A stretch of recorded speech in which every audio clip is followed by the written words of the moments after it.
assistant personnel, son fils Jésus-Christ.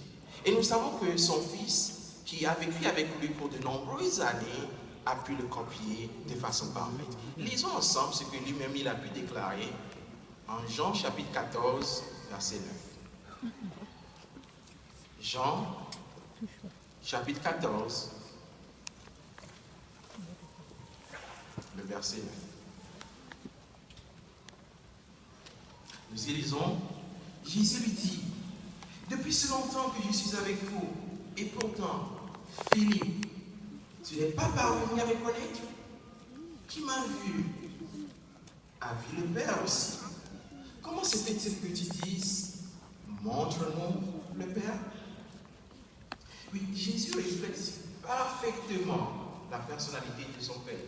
Qu'en fait, en étant avec lui, c'est comme si on voyait son Père céleste.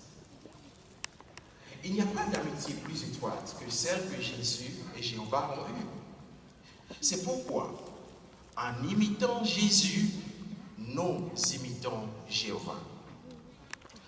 Dans ce discours, nous examinerons 6 différentes qualités de Jéhovah et de Jésus. Et pour chacune d'elles, nous répondrons à 3 questions. Alors, la première question, comment Jéhovah manifeste-t-il cette qualité? Seconde question, comment Jésus manifeste-t-il cette qualité? Et la troisième, comment pouvons-nous manifester cette qualité? Commençons tout d'abord en parlant du zèle pour le culte pur. Première question, comment Jéhovah se montre-t-il zélé pour le culte pur? Notons que dans la Bible, le zèle implique non seulement l'enthousiasme, mais aussi est dérivé d'un mot hébreu, souvent rendu par jalousie au sens positif. Un refus ferme de tolérer la rivalité. Alors, quelqu'un qui est zélé pour le culte pur a le vif désir de protéger le nom de Dieu et ne tolère rien qui puisse salir ce nom. Mais si je vous posais cette question, qui est le principal défendeur du nom de Dieu? Jéhovah? En réalité, c'est Jéhovah lui-même. Et de surcroît, nous allons maintenant voir comment est-ce que Jéhovah a montré son zèle pour le culte pur par son désir de rétablir Jérusalem. Tournons ensemble à Zacharie chapitre 8, versets 1 à 3. Zacharie chapitre 8, versets 1 à 3. Et la parole de Dieu, et la parole de Jéhovah des armées vint encore disant, voici ce qu'a dit Jéhovah des armées. Oui, je serai jaloux pour Sion d'une grande jalousie. Oui, c'est avec une grande fureur que je serai jaloux pour elle. Voici ce qu'a dit Jéhovah. Oui, je reviendrai à Sion et je résiderai au milieu de Jérusalem. Et vraiment, Jérusalem sera appelée la ville de fidélité. Et la montagne de Jéhovah des armées, la montagne sainte. Vous avez sans aucun doute noté qu'au verset 3 vers la fin, on parle de Jérusalem comme étant la ville de fidélité. Ou encore on peut parler de la ville de vérité. Ce qui nous sous-entend que cela avait favorisé, ou bien cette ville allait favoriser le culte pur. Et toujours vers la fin du verset, on parle maintenant de Jérusalem qui allait devenir une montagne sainte. Donc qu'est-ce que cela dénotait? Que le culte qui était rendu à travers Jérusalem serait perçu de par toute cette région à cette époque. Oui, le culte pur. On peut alors retenir clairement de ce récit que Jéhovah ne tolère rien, oui, rien qui puisse salir son nom. Maintenant, avançons avec notre seconde question. Comment Jésus montre-t-il qu'il est zélé pour le culte pur? Je vous invite à présent à maintenant tourner votre Bible en Jean chapitre 2, versets 13 à 17. Et lorsque nous serons en train de lire ce récit, pensons un peu à Jésus, n'est-ce pas, qui 500 ans après le rétablissement de Jérusalem, revient maintenant dans le même temps. Jean chapitre 2, versets 13 à 17. Et notons ce qu'il regarda ou ce qu'il a vu. Nous lisons le verset 13. Or, la Pâque des Juifs était proche. Et Jésus monta à Jérusalem. Et il trouva dans les temples ceux qui vendaient les bovins et des moutons et des colombes, ainsi que des changeurs d'argent sur leurs sièges. Alors, après avoir fait un fouet avec des cordes, il chassa hors du temple tous ces hommes avec leurs moutons et leurs bovins. Il répandit les pièces de monnaie des changeurs et renversa leur table.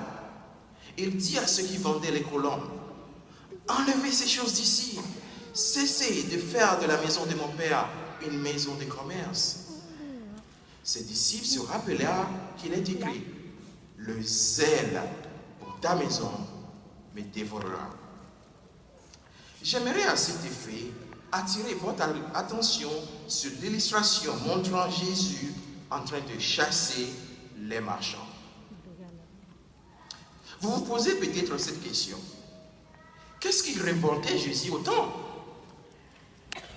Le temple était conçu pour être saint.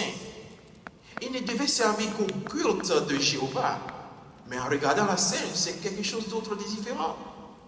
C'est vrai que les Israélites devraient se procurer des animaux pour les offrir en sacrifice. Mais ils ne pouvaient pas faire tout le long trajet avec ces animaux. Mais qu'est-ce qui était mauvais ici? Les marchands profitaient de la situation pour vendre des animaux à des prix scandaleux. Second cas de figure, pour payer également l'impôt du temple, les voyageurs venant d'autres pays devaient échanger leurs pièces de monnaie. Et ce qui était mauvais encore à noter, les changeurs profitaient de l'occasion pour faire des commissions exorbitantes. Et tout cela s'est passé où? À l'intérieur même du temple. Comme si Jéhovah approuvait tout ce qu'il faisait. C'est pour cela, les Écritures nous disent que le zèle pour la maison de Jéhovah dévora Jésus. Et c'est ce zèle qui l'a incité à agir avec courage. Alors que nous montrent ces hommes, la réaction de Jésus nous montre en réalité combien de fois notre Père Céleste Jéhovah est jaloux pour ce qui est du culte pur. Prêtez attention maintenant à la troisième et dernière question. Comment pouvons-nous montrer, ou bien nous montrer zélés pour le culte pur?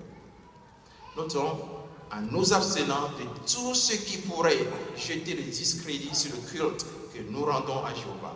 Et ceci de trois facettes.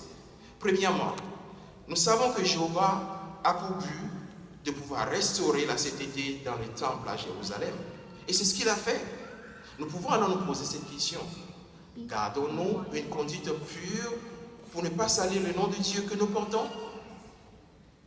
Par exemple, en Écclésiaste chapitre 5, verset 1, nous notons que nous devons garder nos pieds lorsque nous allons à la maison de notre Dieu. Alors nous pouvons en réalité nous poser comme question en tant que nous chrétiens, n'est-ce pas que nous servons Jéhovah 24 heures sur 24? Donc nous devons nous assurer que le culte que nous offrons à Jéhovah est toujours acceptable à ses yeux. Deuxièmement, Jésus n'a pas toléré des transactions commerciales qui se faisaient dans les temples. Et nous nous rappelons de la façon dont il s'exclamait: enlevez ces choses d'ici. Au fait, dans Marc chapitre 11, verset 16, Jésus n'a même pas permis qu'on se serve de la cour du temple comme de raccourci pour se rendre d'un lieu à un autre bout de la ville. Clairement, les lieux de culte ne doivent pas être servis pour des activités commerciales. La dernière façon que Jésus a montré son zèle pour le culte pur est son profond respect pour l'arrangement de Jéhovah qui était mis en place à Jérusalem. Et c'est pour cela qu'il a accordé beaucoup d'attention au temple.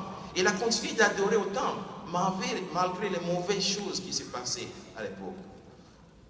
De la même façon, aujourd'hui, nous également, nous pouvons imiter Jésus en refusant de laisser les imperfections de nos frères et sœurs nous empêcher de pouvoir donner le meilleur de nous-mêmes à Jéhovah.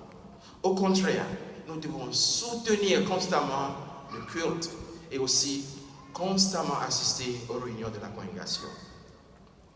En conclusion, comment pouvons-nous imiter cette belle qualité qu'est les œuvres? Tout comme les enfants s'efforcent d'imiter leurs parents en tout point, nous également, nous devons faire tout notre possible pour pouvoir ressembler à Jéhovah et à Jésus-Christ. N'oublions pas que nous en avons la capacité de manifester les qualités divines. C'est comme Jéhovah et Jésus-Christ, gardons notre zèle pour le culte pur et ne laissons pas cela dépendre de ce que font les autres. En faisant cela, imaginez la joie de Jéhovah et de son Fils Jésus-Christ en train de nous voir du haut des cieux, les imiter comme des enfants bien-aimés, tout en manifestant le zèle pour le culte pur. Écoutons à présent Frère Grégory Fortuné de la congrégation française de North Brooklyn, qui est dans le service à plein temps depuis 7 ans, nous montrera comment imiter Jésus quand il lava les pieds de ses disciples.